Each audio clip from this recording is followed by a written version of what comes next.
A recent study by the HUD-Z states an estimated 1.9 million informal settler families nationwide, most of which are NCR-based. Families who need to be relocated and provided some semblance of humanistic shelter that various agencies and NGOs under the Social Housing Financing Corporation, a private-public tie-up conceived to address and assist informal settlers in the relocation and shelter needs that PTV's Mark Fitalco takes on in this report.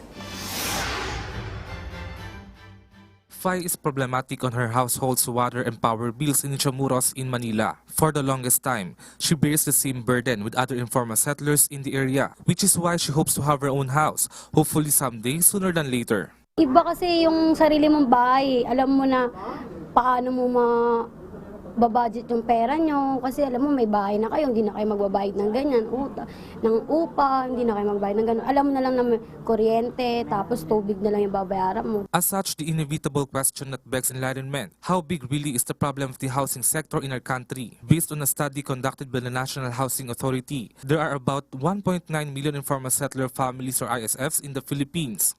However, what the Housing and Urban Development Coordinating Council worries about is that the budget they have is just a tiny fraction of the overall amount needed to absolutely address the problem. According to Secretary Eduardo Del Rosario, the housing sector will be needing a total of 855 billion pesos to assist, relocate, and shelter all informal settlers. But the budget of the housing sector this year is only 2.9 billion.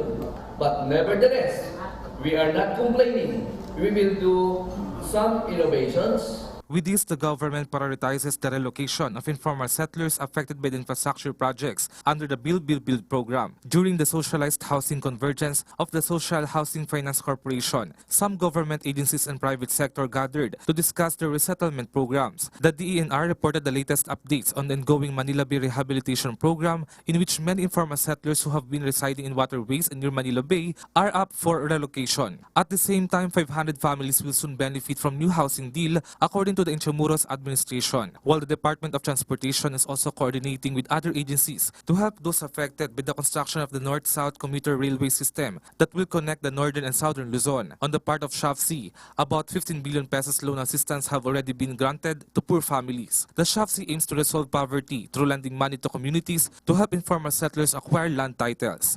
Mark Fitalco for The Nation. Beyond the headlines, it's news with a different perspective. Before the day ends, for events that shape our views and impacts the world around us. we keep you up to speed. With Richmond Cruz and Charms Espina. PTV News Headlines, your comprehensive nightly news source, only here.